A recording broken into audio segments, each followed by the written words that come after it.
Hola, hola, benvinguts de nou al canal del Raconet, el teu espai per aprendre.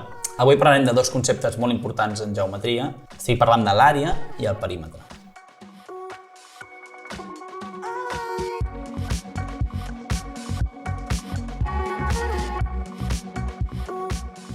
Aquests conceptes estan relacionats amb les figures planes, com ara els polígons o les circumferències, per exemple. Recordeu que són formes en dues dimensions, que es troben en un pla. Quan parlem de l'àrea, fem referència a l'espai que queda delimitat dins d'una figura pels seus costats. En aquest concepte, a vegades també se l'anomena superfície. El problema que tenim aquí és que quan volem mesurar un espai, no ens valen el centímetre o el metre, perquè això el que mesura són longituds, distàncies, i aquí volem mesurar un espai pla. Per tant, la unitat de mesura que necessitem són el centímetre quadrat o el metre quadrat. Però què és un centímetre quadrat? Doncs molt fàcil. Com ja sabeu, els quadrats tenen tots els costats iguals. Doncs un centímetre quadrat és un quadrat on tots els seus costats mesuren un centímetre. Una cosa així. Llavors, quan mesurem l'àrea d'una figura, el que estem mirant és quants quadradets com aquests hi queben dins. És a dir, quants quadradets necessitem per emplenar tota la superfície. Per exemple, en aquest rectangle, que mesura 4 centímetres de llarg i 3 centímetres d'alt, necessitem 12 centímetres quadrats, 12 quadradets, per omplir la seva superfície. Així doncs, l'àrea d'aquest rectangle són 12 centímetres quadrats.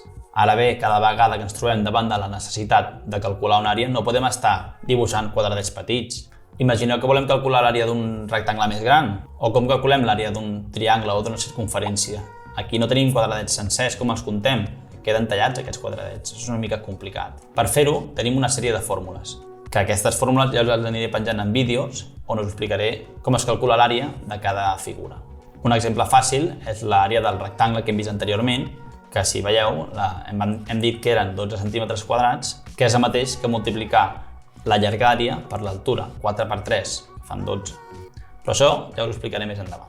El que interessa és que aprengueu el concepte. L'altre concepte que us volia explicar avui és el perímetre. Des del meu punt de vista, el perímetre és més fàcil d'entendre que no pas l'àrea, ja que només es tracta de sumar els diferents costats d'una figura. Imagineu que tinc un camp amb aquesta forma i els seus costats mesuren això. Ara resulta que vull posar una tanca que envolti aquest camp. Doncs el perímetre vindria a ser la llargària o els metres de tanca que em farien falta per construir aquesta tanca. És a dir, hauria de sumar 6 més 5 més 7 més 8 més 7 i el resultat, 33 metres, seria el perímetre. És a dir, la suma dels costats d'una figura.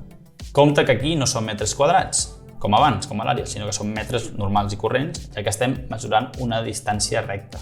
Abans de seguir, recorda que et pots subscriure al canal i activar la campaneta per ajudar-me a seguir creixent. Abans d'acabar, us proposo un exercici ràpid per repassar una miqueta, d'acord? Us posaré 3 figures amb els seus costats i heu de dir quina és la seva àrea i quin és el seu perímetre, d'acord? Som-hi! Figura número 1.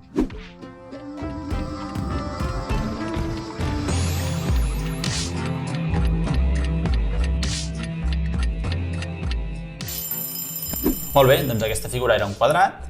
Aquest quadrat, els seus costats mesuraven 5 centímetres cadascun i com heu vist, si contem els quadradets que hi ha dins, n'hi ha 25.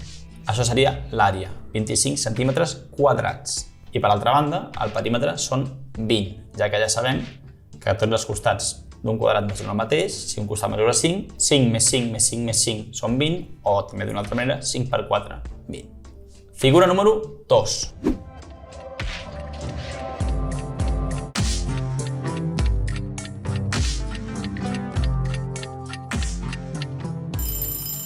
En aquest cas teníem un rectangle, els costats dels quals feien 5 centímetres i 3 respectivament.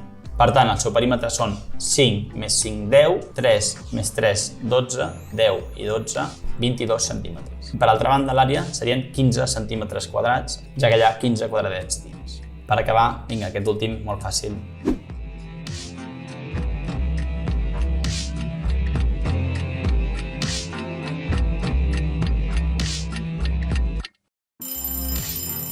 Tornem a trobar un quadrat amb costats de 6 centímetres, per tant, com veieu, l'àrea, si contem, són 36 quadradets i els costats tots mesuren 6 centímetres, per tant, el perímetre són 6 per 4, 24.